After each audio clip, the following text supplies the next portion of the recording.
All right, so we're going to get our watering system put in place. We're going to put in a drip irrigation system, and right now I'm going to be using an orbit timer. So if you find them usually at Lowe's or Home Depot. But I love these orbit timers. They're not expensive, about $30. This one's a dual zone timer. And really most yards, most smaller yards, you're going to be able to get by with just dual zone. It'll probably take care of everything you need. So I'm just going to show you guys how to set it up. I've already got the power head attached to the faucet, but I just wanted to point out that I'm using some Teflon tape on all of my connections. This is an important thing, is you'll find pipe thread connectors and you'll find another type of threaded connector.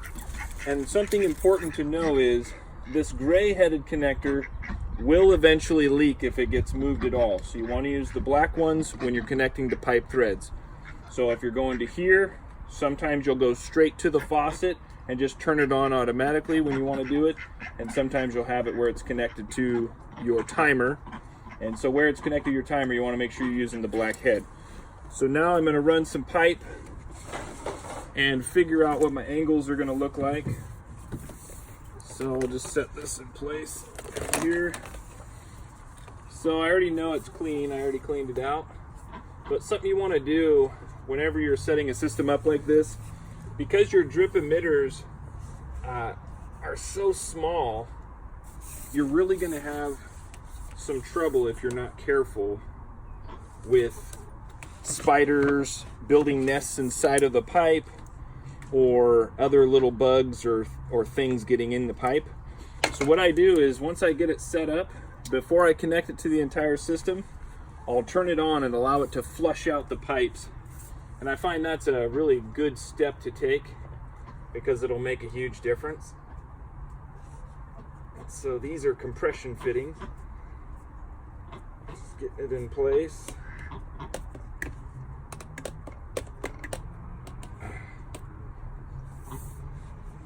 It's going to be my outside fitting.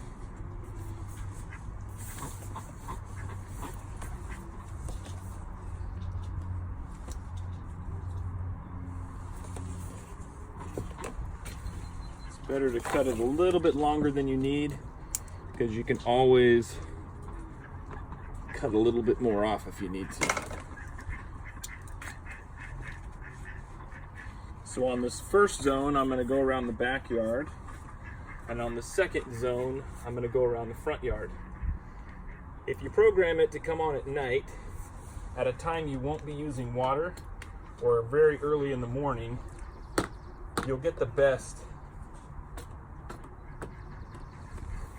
coverage, because your water pressure will be the highest. So just going to double check, make sure I didn't move anything too much.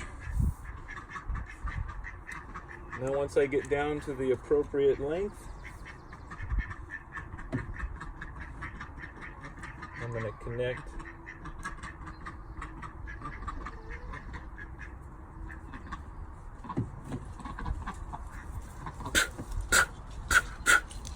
the 45.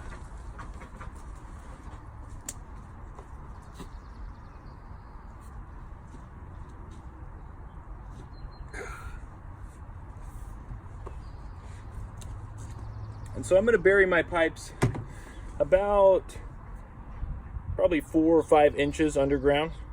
It's not far enough to keep it from freezing, so you're going to have to blow the pipes out when you're done each year and turn off the water to your outer faucets.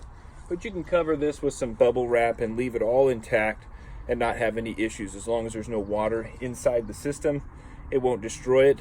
I've had my system here in the Pacific Northwest for about 5 years without any issues, still using some of the same timers. This is a brand new timer, but this is a good example. Here's an older timer, still works great, and I just don't need 4 ways on this backside because we're not going to be doing anything to the greenhouse. So anyway, we've got this set up, we've got our pipes going. Now we're going to run it to the emitters, and we'll check in with you next time.